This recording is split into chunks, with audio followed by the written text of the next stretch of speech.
नमस्कार, कैसे हैं आप? फिक्र आपकी में एक बार फिर से आपका स्वागत है। बहुत सारी खबरें हैं। शुरुआत इस वक्त की बड़ी खबर से। दिल्ली सीएम हाउस में आज फिर पहुंची दिल्ली पुलिस। इस वक्त की बड़ी खबर, स्वाति मालीवाल के साथ सीएम हाउस में इन्वेस्टिगेशन। आतिशी ने कहा विभव कुमार ने आज दिल्ली पुलिस को अपनी शिकायत दी है। स्वाति मालीवाल बीजेपी की साजिश का चेहरा, आतिशी ने कहा। एक और बड़ी खबर, आतिशी के आरोपों पर स्वाति मालीवाल का पलटवार। एक गुंडे को बचाने के लिए मेरे चरित्र पर उठाए सवाल। स्वाति मालीवाल ने कहा आज उसके दबाव में पार्टी ने हार मान ली है। स्वाति मालीवाल ने यह भी कहा। और दिल्ली शराब घोटाले में ईडी ने आम आदमी पार्टी को बनाया आरोपी। राउज एवेन्यू कोर्ट में 200 पन्नों की चार्जशीट दाखिल। अब अरविंद केजरीवाल के साथ आम आदमी पार्टी भी आरोपी। और हेमंत सोरेन की अंतरिम जमानत पर 21 मई को सुप्रीम कोर्ट में सुनवाई। हेमंत सोरेन ने चुनाव प्रचार के लिए मांगी है अंतरिम जमानत। एक और बड़ी खबर, बीजेपी नेता अभिजीत गंगोपाध्याय को कारण बताओ नोटिस।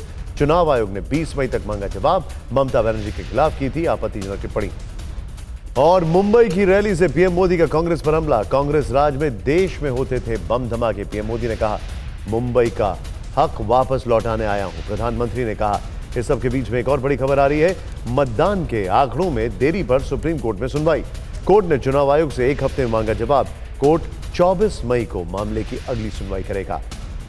और एयर इंडिया की फ्लाइट AI 807 की इमरजेंसी लैंडिंग। दिल्ली एयरपोर्ट पर फ्लाइट की इमरजेंसी लैंडिंग हुई। AC यूनिट में आग लगने की आशंका के बाद लैंडिंग। और POK में प्रदर्शन पर भारतीय विदेश मंत्रालय का बयान। POK में प्रदर्शन वहां लोगों के शोषण का सबूत, MEA ने कहा। और POK भारत का अभिन्न अंग है, हमेशा रहेगा, यह भी कहा MEA ने। इन सभी खबरों के साथ अब कर्टन रेजर में आपको बताते हैं आज कौन कौन सी खबरें हैं जो आज आपको जरूर देखनी चाहिए। पहली खबर, स्वाति मालीवाल केस में 50 सेकंड के वीडियो की इनसाइड स्टोरी। दिल्ली चुनाव से पहले स्वाति मालीवाल पर बीजेपी और आप की प्रेस कॉन्फ्रेंस से गरमाया चुनावी माहौल। और दूसरी खबर, दारुल उलूम देवबंद से लेकर 4 धाम यात्रा तक रीलबाजों सब परेशान है कि आस्था पर व्यूज लाइक की चाहत भारी पड़ती जा रही है। और तीसरी खबर, सीएम ममता बनर्जी के लिए अमर्यादित भाषा का इस्तेमाल क्यों? वोट के लिए बीजेपी कैंडिडेट और पूर्व जज ने हदें लादी। पांचवी खबर, पुतिन के बीजिंग दौरे और यूक्रेन के सीरियल ड्रोन अटैक की टाइमिंग की इनसाइड स्टोरी। क्रीमिया पर यूक्रेनी कब्जे का क्या शुरू हुआ काउंटडाउन। दिल्ली में 1 हफ्ते बाद मतदान है, लेकिन आज दिल्ली पुलिस एक बार फिर सीएम हाउस पहुंची है। पुलिस के पहुंचने के थोड़ी देर बाद एक बार फिर स्वाति मालीवाल भी सीएम हाउस में थी। लेकिन इससे पहले स्वाति मालीवाल को लेकर दिल्ली की राजनीति ने आज एक तूफान की आहट सुनाई दी। और आम आदमी पार्टी ने स्वाति मालीवाल की घटना का सच दिखाने के लिए एक वीडियो रिलीज किया। यह पूरी खबर, इसके अलग अलग पहलू दिल्ली की फिक्र बढ़ाने वाले हैं। और ध्यान से देखिए पूरी खबर, जिसकी डिटेलिंग हम आपके सामने लेकर आए।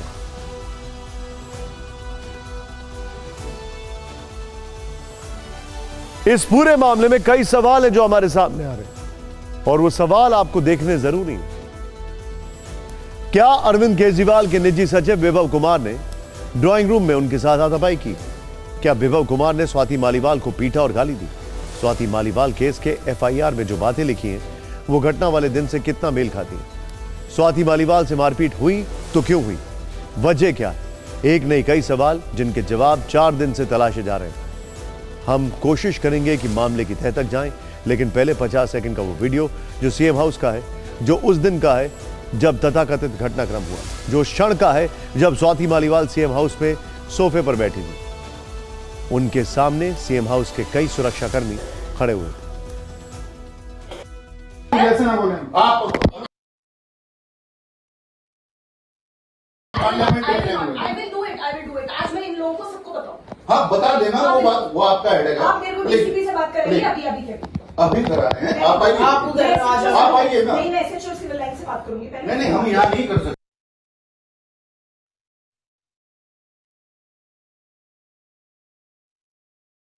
नहीं, अब यही होगा और जो करना है करो। और तुम्हारी भी नौकरी खाऊंगी अगर मेरे को टच करा।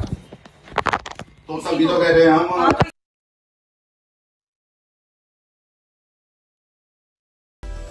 50 सेकंड के इस वीडियो में क्या पता चला? स्वाति मालीवाल और केजरीवाल के सुरक्षा कर्मियों के बीच तीखी नोकझोंक चल रही है। स्वाति मालीवाल बार बार पुलिस को बुलाने को कह रही है। स्वाति मालीवाल सुरक्षा कर्मियों की नौकरी खाने और सबक सिखाने की धमकी दे रही है। स्वाति मालीवाल कह रही हैं कि उन्होंने 112 पर कॉल कर दी, पुलिस आती होगी। स्वाति मालीवाल किसी व्यक्ति के लिए अपशब्दों का इस्तेमाल कर रही हैं और जो कि सुनाई भी दे रहा है। वो व्यक्ति कौन है इस वीडियो से साफ नहीं है, लेकिन इस वीडियो में एक और चीज है, दूर दूर तक विभव कहीं नहीं दिखाई दे रहा। हमारे सूत्र बताते हैं कि दिल्ली पुलिस इस वीडियो का संज्ञान है, लेकिन इस वीडियो के सामने आने के बाद स्वाति मालीवाल ने एक्स पर, सोशल मीडिया जो है उस पर क्या पोस्ट लिखा है, अब वो भी देखिए। हर बार की तरह इस बार भी इस राजनीतिक हिटमैन ने खुद को बचाने की कोशिशें शुरू कर दी हैं।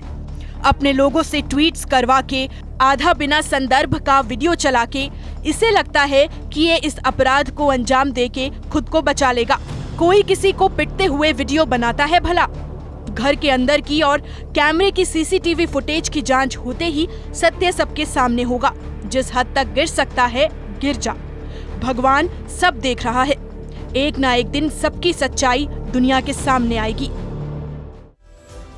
स्वाति मालीवाल ने अपनी पोस्ट में राजनीतिक हिटमैन किसे कहा? क्या उन्होंने सीएम केजरीवाल को राजनीतिक हिटमैन बताया?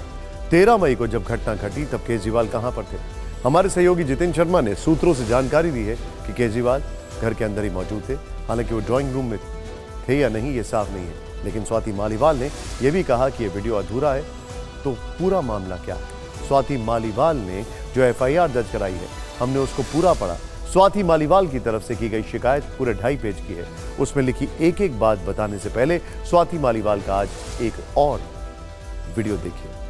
दिल्ली पुलिस सुबह स्वाति मालीवाल के साथ स्वाति मालीवाल को साथ लेकर 30 हजारी कोर्ट पहुंची थी। कोर्ट रूम नंबर 202 में जज के सामने सीआरपीसी की धारा के 164 के तहत उनका बयान दर्ज कराया गया।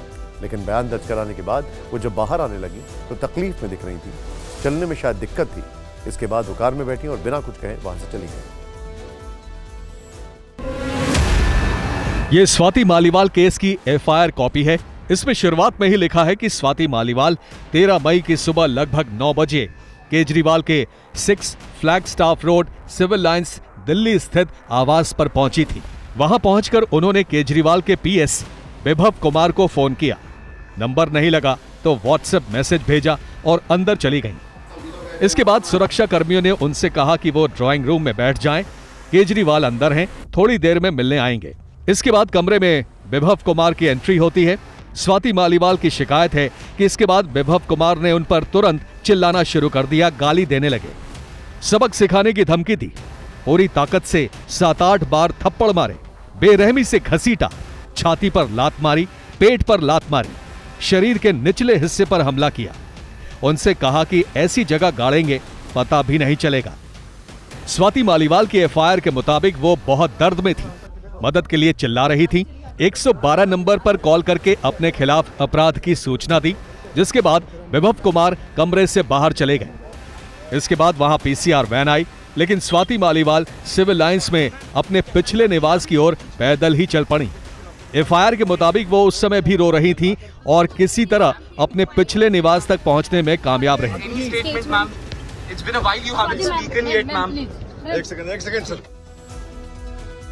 इस केस में मुख्य किरदार अरविंद केजरीवाल के निजी सचिव विभव कुमार।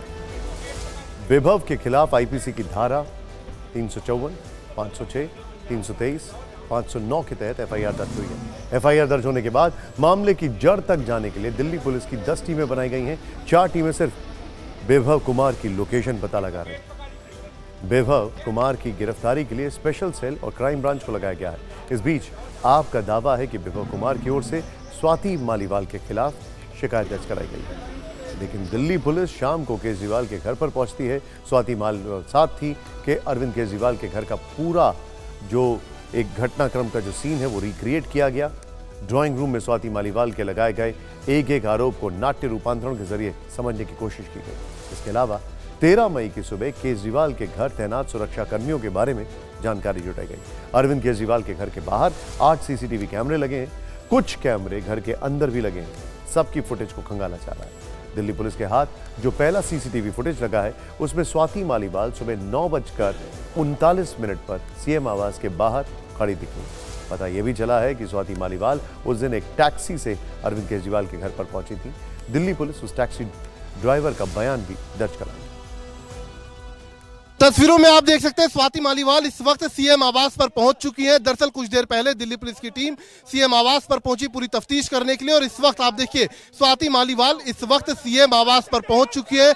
यानी कि अब सीएम आवास के अंदर 13 तारीख की सुबह यानी कि 13 मई की सुबह जो पूरा घटनाक्रम हुआ उसको रिकंस्ट्रक्ट किया जाएगा, वो भी स्वाति मालीवाल की मौजूदगी में। तो देखिए खुद जो सिविल लाइंस एसीपी है वो यहाँ मौजूद है, एसएचओ मौजूद है, केस की आईओ मौजूद है, और ये देखिए स्वाति मालीवाल इस वक्त यहाँ से यानी कि जो राज्यसभा सांसद है वो सीएम आवास में प्रवेश करती हुई, एंटर करती हुई साफ तौर पर स्वाति मालीवाल देखी जा सकती है। तो अपनी तरफ से कोई भी कोर कसर इस पूरे मामले की इन्वेस्टिगेशन में दिल्ली पुलिस छोड़ना नहीं चाहती है। दिल्ली में मतदान से ठीक पहले स्वाति मालीवाल का मुद्दा अब एक बड़ा चुनावी मुद्दा बन चुका है। शायद यही वजह है कि बीजेपी की तरफ से इस पर वित्त मंत्री निर्मला सीतारमण ने बयान दिया, और जवाब में आपकी तरफ से दिल्ली सरकार की मंत्री आतिशी ने एक लंबी चौड़ी प्रेस कॉन्फ्रेंस कर दी। अरविंद केजरीवाल महिला के खिलाफ है, महिला को पिटाई करने वाले नेता है,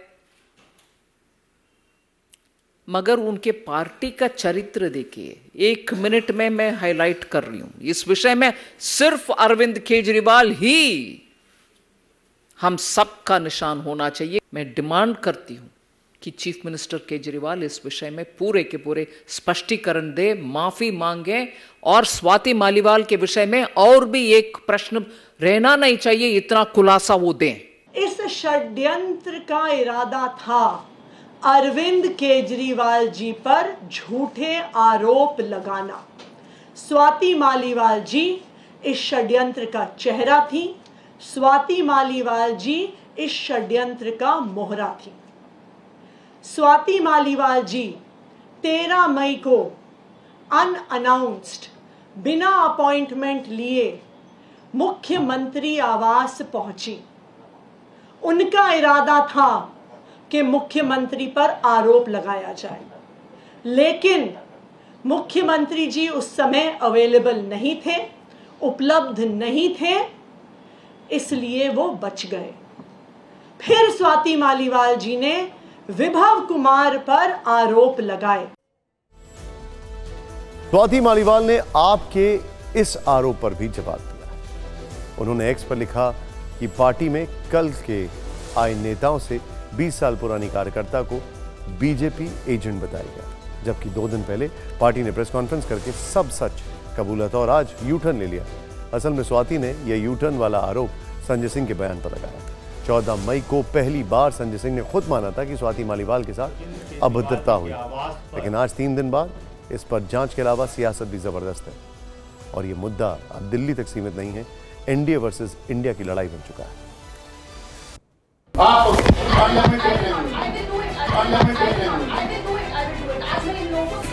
हम रिक्वेस्ट कर रहे हैं। मैंने अभी 112 पे कॉल कर दी है, लेट द पुलिस का। इंडी गठबंधन की ऐसी कौन सी मजबूरी है कि महिलाओं पर अपराध अत्याचार करने वालों का संरक्षण देना जरूरी है? और सवाल ये खड़ा होता है, ऐसा क्या है जो लात घूसे चलाने वाले को बचाया जा रहा है और महिला सांसद को मारा जा रहा है? अकाउंटेबिलिटी इस तरह के मामलों में 0 टॉलरेंस होनी चाहिए। कम से कम एक पक्ष आया है उधर से, आम आदमी पार्टी की ओर से। प्रधानमंत्री जी का मुंह से मणिपुर तो आज तक नहीं सुना। कुछ भी कहना चाहती हैं आप?